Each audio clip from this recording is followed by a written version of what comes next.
नमस्कार, मैं हूं आंचल सिंह और आप सभी का स्वागत है हमारे चैनल IWN भारतवर्ष पर। एक बार फिर से सुप्रीम कोर्ट ने किसान महापंचायतों को खरी खरी सुनाई है। तल्ख टिप्पणी करते हुए सुप्रीम कोर्ट ने कहा है कि आप हमेशा के लिए रास्ता बंद करके नहीं बैठ सकते हैं। जो लोग बॉर्डर बंद करके बैठे हुए हैं ये उनके लिए है। राकेश टिकैत की अगर बात की जाए तो वो बड़े बड़े दावे भर रहे थे और ये कह रहे थे कि हम यहाँ से नहीं हटेंगे जब तक ये तीनों कानून वापस नहीं होगा। लेकिन इस पर कानून क्या कहता है, सुप्रीम कोर्ट क्या कहता है, ये भी देखने वाली बात है, क्योंकि हमारा देश जो है वो संविधान से चलता है, वो कानून से चलता है। ये नहीं कि आप भीड़ तंत्र लेकर कहीं भी बैठ जाएं और उसी के अनुरूप हमारा देश चलने लगे, ऐसा नहीं होता है। लेकिन उसके बावजूद भी विपक्षी दल राकेश टिकैत के साथ मिलकर एक षड्यंत्र बनाकर बैठे हुए हैं। इससे पहले सीए और एनआरसी के खिलाफ एनआरसी आया ही नहीं था और सीए के खिलाफ ये लोग शाहीन बाग में बैठे हुए थे रास्ता बंद करके। जब कोविड आया तो उसके बाद इनको हटना पड़ा। सुप्रीम कोर्ट ने उस वक्त भी यही टिप्पणी की थी कि ये लोग यहाँ पर इस प्रकार का प्रदर्शन नहीं कर सकते क्योंकि आप किसी का हक नहीं मार सकते, आप रास्ता बंद करके हमेशा के लिए बैठ नहीं सकते हैं। एक बार फिर से यही सब किसानों के लिए कहा गया है, जो सो कॉल्ड किसान हैं, वो कथित किसान जो बॉर्डर पर बैठे हुए हैं। प्रॉब्लम क्या है, समस्या क्या है, इस सब को निवारण के लिए इन्होंने विरोध जताया है। सुप्रीम कोर्ट में याचिका भी दायर की गई है। जब आपने विरोध में याचिका दायर की हुई है तो आपको क्या कोर्ट पर विश्वास नहीं है, क्या आपको कानून में विश्वास नहीं है? यही सुप्रीम कोर्ट ने सवाल उठाया है। सवाल उठाते हुए खरी खोटी इन किसान महापंचायतों को सुनाई है। दरअसल मामला ये है कि एक तरफ ये बॉर्डर बंद करके बैठे हुए हैं, दूसरी तरफ जंतर मंतर पर विरोध प्रदर्शन करने के लिए इन्होंने एक याचिका दायर की थी। इसी बात पर सुनवाई करते हुए सुप्रीम कोर्ट के जो न्यायाधीश हैं वो भड़क गए। उन्होंने कहा कि ऐसा नहीं हो सकता है, आप शहर बंद करके बैठे हुए हैं, शहर के लोगों को बंधक बनाकर बैठे हुए हैं और दूसरी तरफ आप उनका गला घोटने अब अंदर भी जा रहे हैं। शहर को दबाने के लिए क्या उनके रोजगार बंद नहीं होंगे? ये सारे सवाल सुप्रीम कोर्ट ने उठाया है। अब इन लोगों की आंखें खुली होंगी और ये देखना होगा कि ये जो भीड़ तंत्र लेकर ये बैठे हुए हैं, चंद पैसों में बिके हुए लोग जो शाहीन बाग में बैठे हुए थे वही आकर अब किसान आंदोलन में बैठ गए हैं। कुछ लोगों को बरगला कर बिठाया गया है। अगर कोई भी खामी है, कोई भी कमी है तो उसको लेकर आप जिस प्रकार का प्रदर्शन यहाँ पर कर रहे हैं, आप उसका विरोध सुप्रीम कोर्ट में करिए, हाई कोर्ट में करिए, कोर्ट में करिए, वहाँ पर आप लड़िए, कानूनी लड़ाई लड़िए। लेकिन आप तो दूसरों की समस्या बढ़ा रहे हैं और एक तरीके से हमारे देश को ही नुकसान पहुँचा रहे हैं। अर्थव्यवस्था चौपट करने के लिए ये विरोधी पक्षों की साजिश है। देखिए हमारी रिपोर्ट क्या कुछ सुप्रीम कोर्ट ने कहा है और इस पर अगली सुनवाई कब होगी इसके बारे में। सुप्रीम कोर्ट ने 3 कृषि कानूनों के विरोध में जंतर मंतर पर प्रदर्शन की मांग करने वाले किसानों के रुख पर आपत्ति जताई। जो अदालतों में कानूनों की वैधता को चुनौती देने के बावजूद विरोध प्रदर्शन जारी रखे हुए हैं। सुप्रीम कोर्ट ने किसान महापंचायत संगठन पर नाराजगी जाहिर करते हुए कहा कि लंबे समय से विरोध कर रहे किसानों ने पूरे शहर का गला घोट दिया है और अब शहर के अंदर आकर उत्पात मचाना चाहते हैं। क्या शहर के लोग अपना कारोबार बंद कर दें या आपके प्रदर्शन से लोग खुश होंगे? न्यायमूर्ति AM खानविलकर की अध्यक्षता वाली पीठ ने कहा कि एक बार कानूनों को अदालतों में चुनौती देने के बाद विरोध करने वाले किसानों को विरोध जारी रखने के बजाय व्यवस्था और अदालतों में अपना विश्वास करना चाहिए। पीठ ने कहा कि आपको प्रदर्शन करने का अधिकार है, लेकिन राजमार्गों को ब्लॉक कर लोगों को परेशानी में नहीं डाल सकते हैं।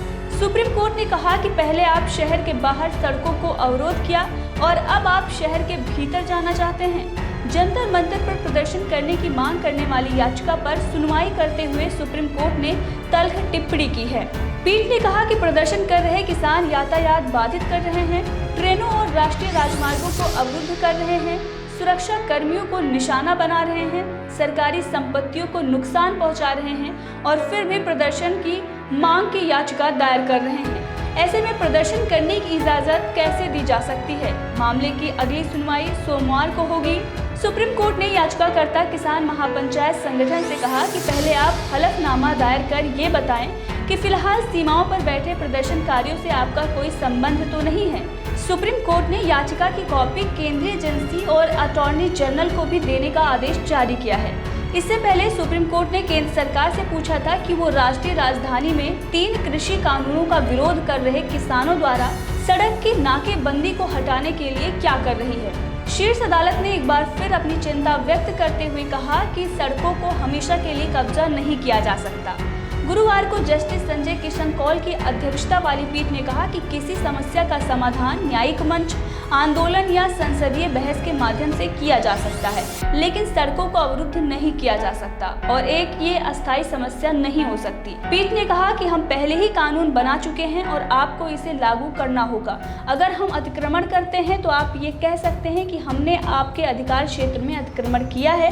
कुछ शिकायतें हैं जिनका निवारण किया जाना चाहिए। सुप्रीम कोर्ट ने तो केंद्र सरकार से भी सवाल पूछ लिया है कि इन्हें हटाने के लिए आप क्या कर रहे हैं, लेकिन ये सो कॉल्ड किसान जो दूसरों का हक मारकर बैठे हुए हैं, इनको फंडिंग हो रही है। और वहीं पर अगर राकेश टिकैत की बात की जाए तो उनके बारे में तो बहुत सारे खुलासे हो चुके हैं कि उनके पास कितना धन है और ये सब जो धन उन्होंने कमाया है इसी प्रकार के विरोध प्रदर्शन और आंदोलनों से ही आया है। पैसे लेकर वो किसी के विरोध प्रदर्शन में जा सकते हैं और साथ ही आपने देखा कि किसान आंदोलन में दारू भी बट रही थी और इसी के बल पर भीड़ इकट्ठा की जा रही है। हमारे देश में बेरोजगारी है, इससे ये पता चलता है, क्योंकि कितने सारे लोग हैं जो वहाँ पर बैठे हुए हैं जिनको किसी भी चीज़ का कोई नुकसान नहीं हो रहा है। साथ ही कुछ लोगों का ये भी तर्क है कि जो किसान बैठे हुए हैं उनका हक ना मारा जाए, उनकी जो ज़मीन है वो कोई और ना ले ले, इसीलिए वो डर के वहाँ पर बैठे हैं। लेकिन सच्चाई ये है कि ये जो 3 कृषि कानून आए हैं ऐसा कुछ नहीं है। एमएसपी की गारंटी पर ये सवाल उठा रहे हैं जिस पर सरकार मान भी गई थी और सरकार लगातार इस पर बात करना चाहती है, लेकिन ये लोग हैं जो वहाँ पर अड़े हुए बैठे हैं। लेकिन इनका जो मेन फोकस है वो आप देखें, जहाँ चुनाव होता है राकेश टिकैत वहाँ पहुँच जाते हैं। पश्चिम बंगाल में ये पहुँचे हुए थे, अब उत्तर प्रदेश में चढ़ाई करने की सोच रहे थे, लखनऊ जाने की तैयारी कर रहे थे, लेकिन वहाँ पर योगी सरकार है जिसकी वजह से ये नहीं जा पाए। लेकिन उसके बावजूद भी बहुत सारे ऐसे क्षेत्र हैं उत्तर प्रदेश के जहाँ पर इन्होंने पंचायतें की हैं और भीड़ इकट्ठा की हैं। कोविड को देखते हुए सरकार ने इन सभी पर पाबंदी लगाने की कोशिश की, लेकिन उसके बावजूद भी ये सारी भीड़ इकट्ठा की गई। और अगर देखा जाए तो कोविड की जो दूसरी लहर आई थी उस वक्त भी ये किसान आंदोलन अपने चरम सीमा पर था और उस वक्त जब इनसे सवाल पूछा जाता था तो ये कहते थे कि इसकी जिम्मेदार सरकार है, अगर सरकार काले कानून वापस कर लेगी तो हम यहाँ से वापस चले जाएंगे। लेकिन जब इनसे ये पूछा जाता है कि ये तीनों कानून हैं जो बने हैं, इसमें कौन से कानून काले हैं और किस प्रकार से आपका घाटा हो रहा है, तो उसमें ये बातें लाग लपेट करके दूसरी बातें ले आते हैं और कहते हैं कि अगर ऐसा हो रहा है तो ऐसा हो जाएगा। फिर तो बहुत सारे ऐसे कानून बनते हैं जिनमें बहुत सारी खामियां हैं और डर भी रहता है कि आगे कहीं ऐसा ना हो जाए। तो क्या उन सभी कानूनों को रद्द कर देना चाहिए? हमारा संविधान जो है वो पूर्णतः हमारा भारतीय संविधान नहीं है, बहुत सारे देशों से लिया गया है, उसमें भी बहुत सारी खामियां हैं। उन खामियों को समय समय पर ख़त्म किया जाता है, क्योंकि जब वो बना था उस वक्त हमारा देश आज़ाद हुआ था, उस वक्त की जो परिस्थिति थी वो कुछ और थी। आज हम 21st सेंचुरी में जी रहे हैं और आज की परिस्थिति बिल्कुल अलग है। तो समय समय पर उसमें जो भी कमियां होती हैं, जो भी खामियां होती हैं, उनका निवारण किया जाता है। अगर सरकार को आगे कोई भी कमियां नज़र आएंगी तो उसका निवारण किया जाएगा, लेकिन ये लोग हैं जो डट कर बैठे हुए हैं। लेकिन सुप्रीम कोर्ट ने अब इनको फटकार लगाई है। राकेश टिकैत की अकल अभी भी ठिकाने नहीं आई होगी, क्योंकि ये लोग जो है इनका मेन फोकस है 2024 का चुनाव, प्रधानमंत्री नरेंद्र मोदी को हटाना और बीजेपी के खिलाफ एक साजिश करना। लेकिन इसमें ये नाकाम रहेंगे क्योंकि जनता अब इनके विरोध में है। 90% जनता अगर हम बात करें तो वो किसान आंदोलन के विरोध में है, क्योंकि उसका भी यही कहना है कि जब आप इसके विरोध में अदालत में जा चुके हैं तो फिर इस प्रकार का विरोध प्रदर्शन, अगर आपको विरोध प्रदर्शन करना है तो आप करिए, लेकिन आप रास्ता बंद करके बैठे हुए हैं, अर्थव्यवस्था को चौपट करने के लिए बैठे हुए हैं, चाइना के साथ हाथ मिलाकर बैठे हुए हैं, तो ये तो नहीं चलेगा। साथ ही पंजाब के पॉलिटिक्स के बारे में भी हम बात करेंगे, क्योंकि पंजाब की पॉलिटिक्स जो है इससे जुड़ी हुई है। आंदोलन कहां से शुरू हुआ? पंजाब से शुरू हुआ। साथ ही अब देखा जाए तो कैप्टन अमरिंदर सिंह ने एनएसए अजीत डोभाल से मुलाकात की है, कुछ दस्तावेज भी सौंपे हुए हैं और ये सब इन्हीं सब से जुड़ा हुआ है। सुप्रीम कोर्ट ने तो ये कह दिया है कि इनको हटाया जाए और इससे पहले खबर भी आई थी कि जल्द से जल्द बॉर्डर से इन लोगों को हटाया जाएगा।